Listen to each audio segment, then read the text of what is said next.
સત્તાધાર વિવાદને લઈ સૌથી મોટા સમાચાર સામે આવી રહ્યા છે। સત્તાધાર વિવાદ વચ્ચે સામે આવ્યા મહત્વના દસ્તાવેજો। ગુજરાત ફર્સ્ટના હાથે લાગ્યા છે મહત્વના દસ્તાવેજો। દસ્તાવેજમાં મહત્વની વાતોનો ઉલ્લેખ પણ કરવામાં આવ્યો છે।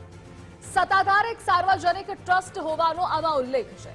સત્તાધારની જગ્યા ફક્કડની છે। સંસારી જીવન જીવતા લોકો મહંત ન બની શકે। સત્તાધાર ટ્રસ્ટમાં વધુમાં વધુ 7 વ્યક્તિઓ જ હોવા જોઈએ। ટ્રસ્ટમાં કોઈ પણ પ્રકારનો જ્ઞાતિ કે ધર્મનો ભેદભાવ ન કરવાનો ઉલ્લેખ પણ કરવામાં આવ્યો છે। તો આજ સત્તાધાર વિવાદ કે જે સતત વધી રહ્યો છે, આક્ષેપો પ્રત્યે આક્ષેપો થઈ રહ્યા છે અને આ બધા વચ્ચે ગુજરાત ફર્સ્ટના હાથે મહત્વના દસ્તાવેજો લાગ્યા છે। આ મુદ્દે સંવાદદાતા રહીમ જોડાયેલા છે। રહીમ, એક તરફ સત્તાધાર વિવાદ સતત વધી રહ્યો છે, ગુજરાત ફર્સ્ટને મહત્વના દસ્તાવેજો હાથે લાગ્યા છે। આ દસ્તાવેજમાં ઉલ્લેખ શું છે, હકીકત શું છે, તે જણાવશો। ધ્રુવિશા, ચોક્કસપણે સત્તાધાર જે આપાગીગાની જે સમાધિ છે તે સૌથી મહત્વની જગ્યા ગણવામાં આવે છે।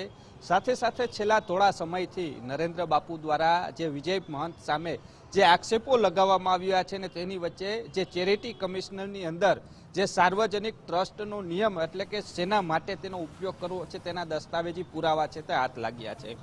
જે ફક્કડની જગ્યા કહેવામાં આવે છે કે જ્યાં કોઈ પણ વ્યક્તિ સ્ત્રી ચારિત્ર સાથે સંકળાયેલા ન હોવા જોઈએ તેવો ઉલ્લેખ કરવામાં આવ્યો છે। પરંતુ નરેન્દ્ર બાપુ દ્વારા જે રીતના વિજય ભગત સામે આક્ષેપો કરવામાં આવ્યા છે અને અમુક પુરાવાઓ પણ જાહેર કર્યા છે કે વિજય ભગત અને જે ગીતાબેન છે તેના સંબંધો વિશે પણ તેણે વાત કરી છે।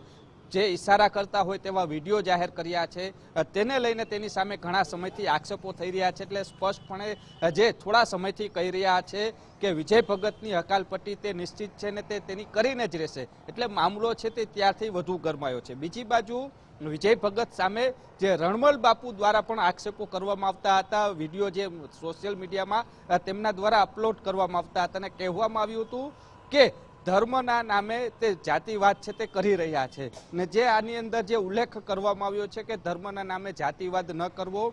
જે તમામ લોકો સાધુ સંતો અતિથ બ્રાહ્મણ ફકીર ને અપંગ ને જે લોકો કોઢિયા હોય તે તમામ લોકોને આશરો આપવાની વાત છે કે ત્યાં રહેવા દેવાની અને જે રીતના તેઓની સેવા કરવી, સેવા ચાકરી કરવાની વાત છે તેનો ઉલ્લેખ કરવામાં આવ્યો છે। એટલે એક બાદ એક જે સત્તાધાર મામલે છે તે પુરાવા સામે આવી રહ્યા છે। વિવાદો છે દિવસે ને દિવસે વકરી રહ્યો છે।